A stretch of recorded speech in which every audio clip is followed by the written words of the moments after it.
So as we think about the Torah reading today, I want to explore a question with you. When you see people on the streets who are asking for money, what's your usual response?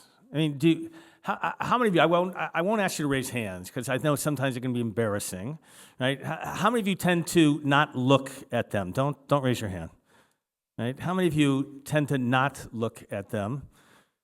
How many of you think thoughts of either compassion or uncertainty for them? Or how many of you might think, this is a scam that they're doing? I wonder what they're doing with that money that I might think about giving them. I know they're just going to use that for alcohol or drugs. If they really wanted to make of themselves something, they would do something about their life. And it's something, the way that we think about people, and yet we don't know their story. And I don't know about you, for me, do you have a sense of moral dilemma sometimes in thinking about what you're supposed to think or no? Do you have that moment? Like, I don't know, I want to help them, but I don't think it's the right thing to do. Right? Is that you? Is that what happens? I think most people are going, yeah, that's me. In fact, it's so interesting. What's the term that we call people who are out there on the streets asking for money? What do we call them? You call them homeless sometimes, but they're not all homeless. You have another term for them. Call them beggars. That's what, right? Call them beggars. Michelle, what you're going to share something?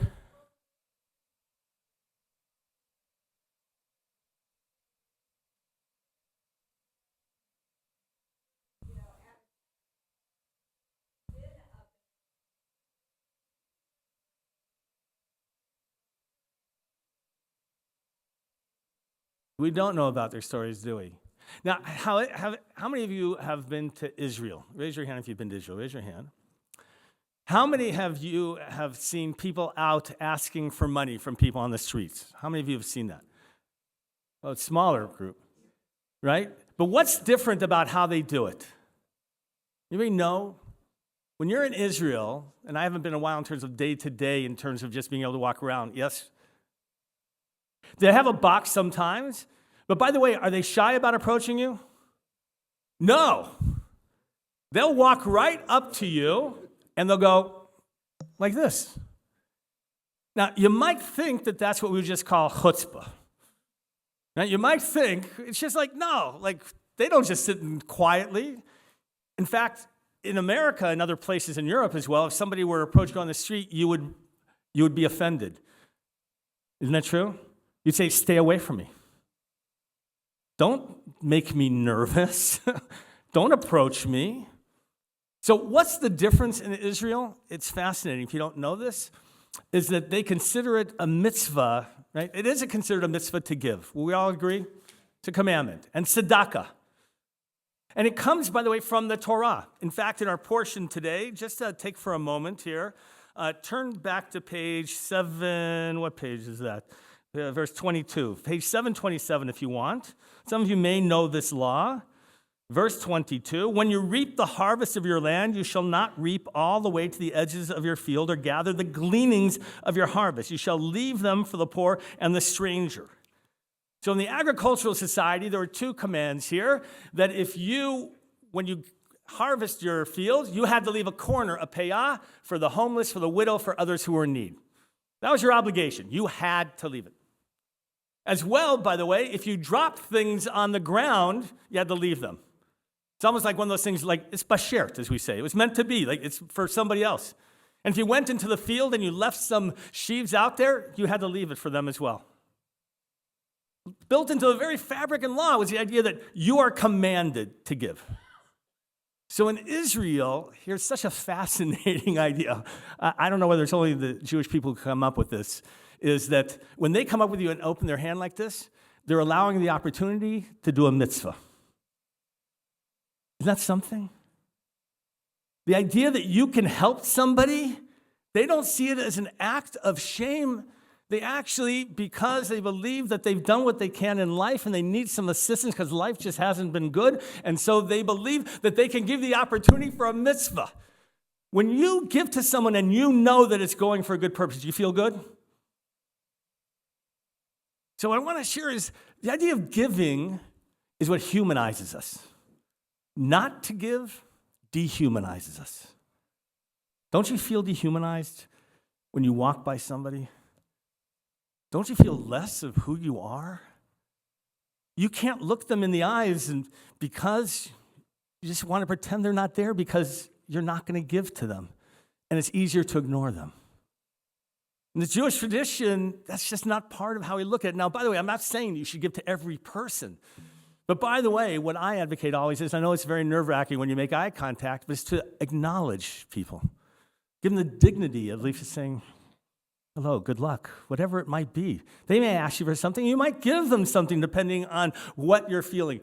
But I want to tell you, when we don't give, it dehumanizes us. Every time, a little bit of our soul is taken away. In the Jewish tradition, in fact, in Israel, what's really great, I remember seeing this one time, there were two people who had been collecting money. By the way, we talk about that they are mekabel. The term is to receive tzedakah, mekabel tzedakah. You don't call them beggars. In fact, in Hebrew, so when you call somebody a kabsan, which is like a beggar, it's a derogatory term. But somebody who's out to receive and to give it, they're not beggars. They're at a whole different level. And so what do? And this is great, is actually people who have received tzedakah will find somebody who's less off than they are, less well off, and they'll actually give them tzedakah. When I first saw it, I go like, oh my God. What an amazing thing, because in them giving, even though they're in need, they become human as well. And they feel that sense of giving to others. Isn't that so remarkable? Do you know in the Jewish tradition how important tzedakah is in helping others, that according to the Talmud, or ancient text, that you are protected on a journey if you're going to give tzedakah? In fact, some of you may know, what's a tradition when you hear somebody who's going on a long journey? What do? You give them money. You know that Jewish tradition? Give them a couple dollars, and you say, wherever you go, give this to tzedakah. We believe that when you are a shiluach mitzvah, when you are the agent of a mitzvah, of a commandment like that you have an extra sense of protection. What the Torah is trying to tell us is this is an obligation.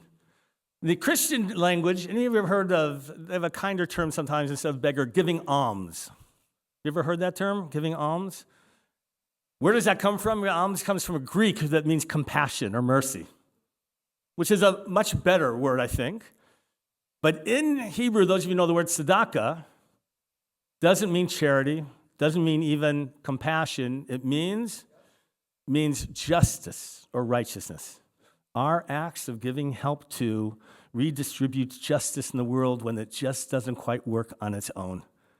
And the blessings that we have to be able to share with others, the Torah tells us it's not just an act of compassion, it's not an act of love that you give. It's our obligation as humans. And not to give decreases your human condition.